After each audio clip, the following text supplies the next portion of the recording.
بسم الله الرحمن الرحيم. الحمد لله رب العالمين، والصلاة والسلام على رسول الله سيدنا محمد وعلى آله وأصحابه وسلم تسليما كثيرا. أحبابي وأخواتي، أقدم إليكم اليوم تفسير رؤية زوجة الأب في المنام. بالنسبة للرجل، فإن زوجة أبيه في المنام إذا كانت بتطلب منه شيئا وهذه في الحقيقة ميتة أو متوفية في المنام، يعني أنها تطلب الدعاء، الصدقة. أما إذا كانت على قيد الحياة وأعطته نقود، دل ذلك على سعة في رزقه وعمله.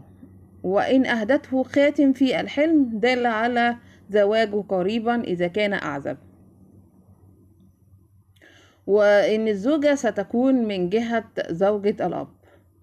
بالنسبة للمرأة المتزوجة، إذا رأت أن زوجة أبيها كانت تهديها شيء ما، دل على الخير إن شاء الله القادم لها. وإن جاءت وهي متعبة ويعني ومنهكة كده في المنام، دل ذلك على أن حياتها مستقرة وسعيدة مع زوجها. وإن كانت زوجة الأب تقوم برش الماء في بيت المرأة المتزوجة، دل على أن البيت مصاب بالحسد، فعليها الانتباه. بالنسبة للسيدة الحامل، إذا رأت أن زوجة أبيها تعطيها فستان، دل على أنها ستلد مولود ويكون ذكر بإذن الله. بالنسبة للفتاة العزباء، إذا رأت أن زوجة أبيها بتعطيها فستان في المنام، دل على ذلك على وجود شخص سوف يتقدم لخطبتها ويكون عن طريق زوجة أبيها.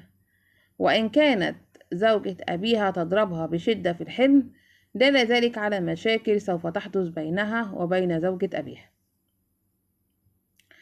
زوجة الأب في المنام للمطلقة أو الأرملة، هي الرؤية بتدل على الخير في حال كانت تعطي هدايا أو نقود لهذه السيدة، لأن الهدية في المنام تعني الحب والمودة، والنقود بتعني سعة الرزق.